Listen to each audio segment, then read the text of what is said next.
Hey guys, I welcome you all to GSN law. 20 अक्टूबर के polity news analysis में आपका स्वागत है। एडवोकेट्स और लॉ स्टूडेंट्स के अलावा अगर आप यूपीएससी, पीएससी, जुडिशरी या फिर किसी अन्य एग्जाम की तैयारी कर रहे हैं तो ये वीडियो आपको जरूर देखना चाहिए।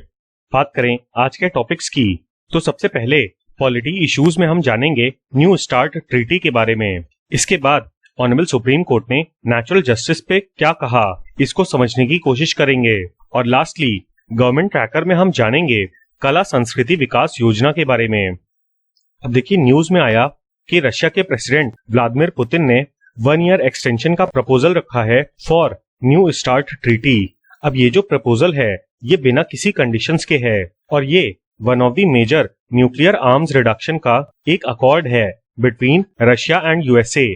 इस ट्रीटी का ऑब्जेक्टिव स्ट्रैटेजिक ऑफेंसिव आर्म्स को रिड्यूस करना और लिमिट करना है।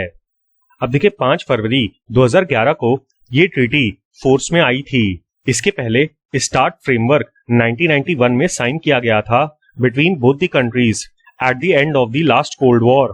पुरानी ट्रीटी के तहत दोनों ही साइड्स 1600 स्ट्रैटेजिक डिलीवरी व्हीकल्स और 6000 वॉरहेड्स तक अपने पास रख सकती हैं, जबकि नई वाली ट्रीटी में ये दोनों ही फिगर्स 700 और 1550 तक लिमिटेड किए गए हैं। आने वाली फरवरी में ये ट्रीटी एक्सपायर कर जाएगी अनलेस एंड अनटिल इसको 5 साल तक के लिए एक्सटेंड ना कर दिया जाए। हाउएवर प्रपोजल रशिया की तरफ से सिर्फ 1 साल का आया है। अब इस ट्रीटी के टर्म्स एंड कंडीशंस की बात करें तो सबसे पहले तो न्यूक्लियर मिसाइल लॉन्चर्स कट किए जाएंगे टू दी हाफ। इसके अलावा एक नया इंस्पेक्शन और वेरिफिकेशन का मैकेनिज्म बनाया जाएगा जो कि पिछले सॉर्ट मैकेनिज्म को रिप्लेस करेगा। सॉर्ट का फुल फॉर्म है स्ट्रैटेजिक ऑफेंसिव रिडक्शन ट्रीटी। तो ये फैक्ट आप जरूर याद रखिएगा। यहाँ पर मैं आपको ये भी बता दूं कि ये ऑफेंसिव के रिडक्शन के बारे में बात कर रहा है, ना कि डिफेंसिव वेपन्स के रिडक्शन के विषय में है। इसके अलावा फॉलोइंग न्यूक्लियर आर्मामेंट्स 800 तक लिमिटेड किए जाएंगे, जिसमें सबसे पहले है इंटरकॉन्टिनेंटल बैलिस्टिक मिसाइल लॉन्चर्स, दूसरा है submarine launch ballistic missile launchers और लास्टली हैवी बॉम्बर्स। अब नई ट्रीटी के टारगेट्स की बात करें तो ये कहा गया था कि दोनों कंट्रीज के जो भी ऑब्लिगेशंस हैं उनको 7 साल के अंदर अंदर कंप्लीट करना होगा from the date of the treaty. However treaty 10 साल के लिए होगी। इसी वजह से ये ट्रीटी 2011 में एनफोर्स की गई थी, जबकि 2021 में ये एक्सपायर हो जाएगी। लेकिन इसको एक्सटेंड किया जा सकता है up to 5 years on the agreement of both the countries. पुरानी ट्रीटी की बात करें तो इसका फुल फॉर्म था स्ट्रैटेजिक आर्म्स रिडक्शन ट्रीटी, जो कि यूएसएसआर और यूएसए के बीच में साइन की गई थी फॉर द सेम ऑब्जेक्टिव।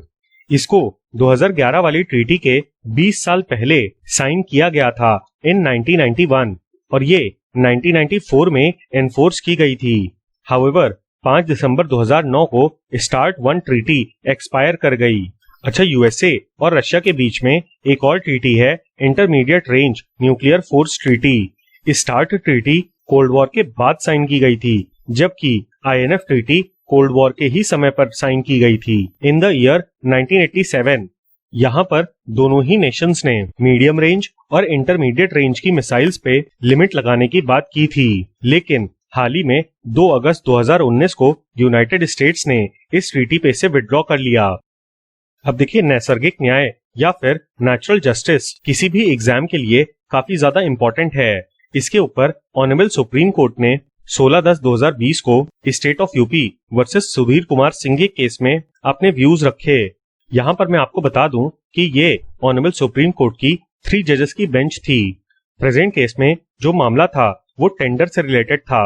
अब देखिए, पहले तो स्टेट ऑफ यूपी ने एक टेंडर निकाला, लेकिन बाद में उसको कैंसिल कर दिया, साइटिंग कि ये टेंडर काफी इम्प्रैक्टिकल है और स्टेट के इसी कार्य की वजह से प्रेजेंट केस में रिस्पोंडेंट और इनिशियल केस में पेटिशनर ने ये कहा कि ये कैंसिलेशन इलीगल था because it is against the principles of natural justice.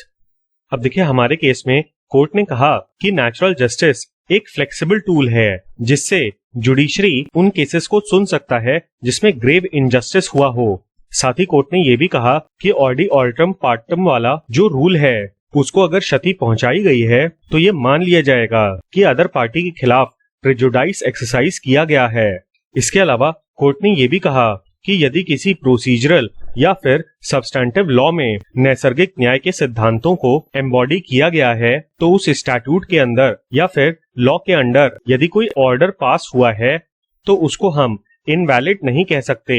और अगर कोई उस ऑर्डर के सपोर्ट में मैंडेटरी प्रोविजन ऑफ लॉ नहीं है तो ये मान लिया जाएगा कि लिटिगेंट के खिलाफ प्रेजुडाइस की गई या फिर उसको क्षति पहुंचाई गई।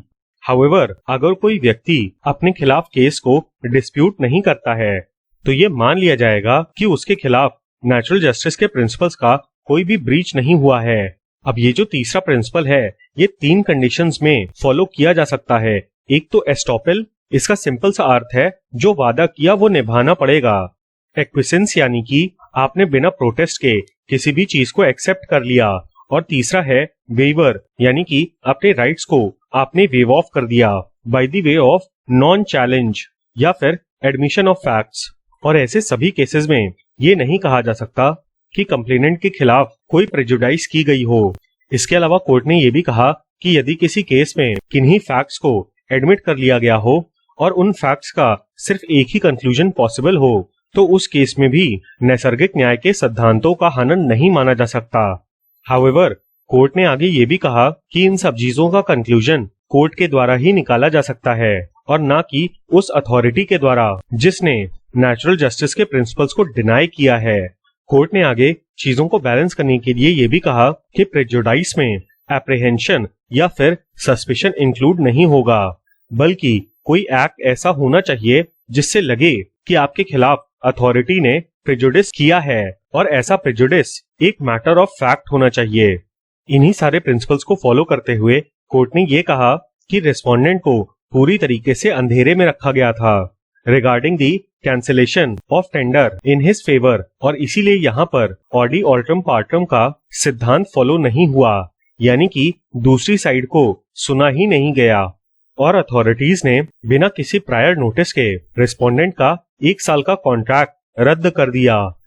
हाल ही में मिनिस्ट्री ऑफ कल्चर ने गाइडलाइंस इशू की हैं for holding cultural events online, और इसी न्यूज में कला संस्कृति विकास योजना की भी बात निकल के आई।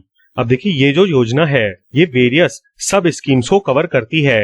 अच्छा, ये जो डिसीजन लिया गया है मिनिस्ट्री के द्वारा ये कोविड-19 पैंडेमिक की सिचुएशन को देखते हुए लिया गया है, जिसकी वजह से लॉकडाउन्स हो गए और आर्ट के क्षेत्र में जो भी परफॉर्मर्स थे उनके परफॉर्मेंस या तो कैंसिल हो गए और या फिर पोस्टपोन हो गए।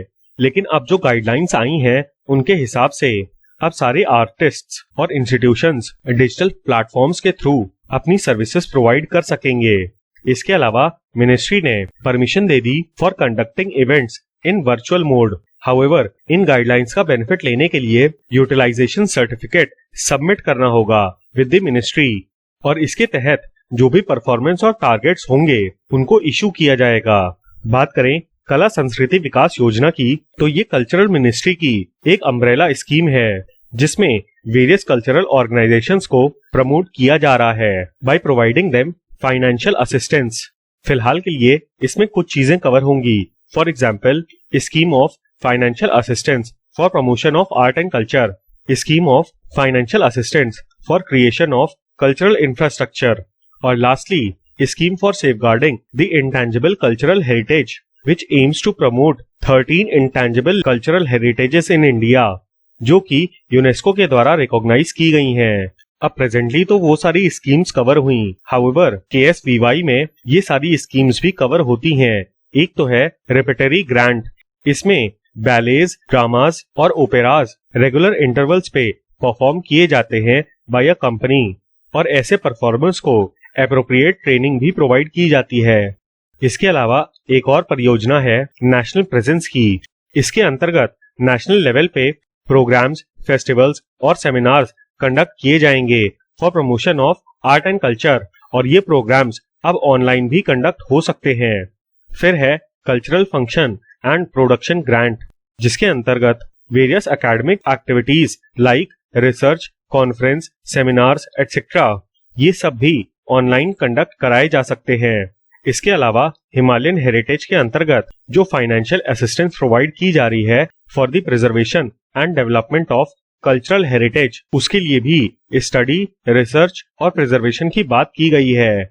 बुद्धिस्ट और टिबेटन आर्ट की बात करें तो इससे रिलेटेड जो भी रिसर्च प्रोजेक्ट्स हैं, बुक परचेजेस हैं और डॉक्यूमेंटेशंस हैं, उनको भी ऑनलाइन परफॉर्म किया जा सकता है। इसके बाद है स्कॉलरशिप या फिर फेलोशिप स्कीम, जिसके तहत इस एरिया में रिसर्च एंड एकेडमिक डेवलपमेंट करने वाले लोगों को स्कॉलरशिप्स प्रोवाइड की जाएंगी और ये काम भी अब से ऑनलाइन किया जाएगा।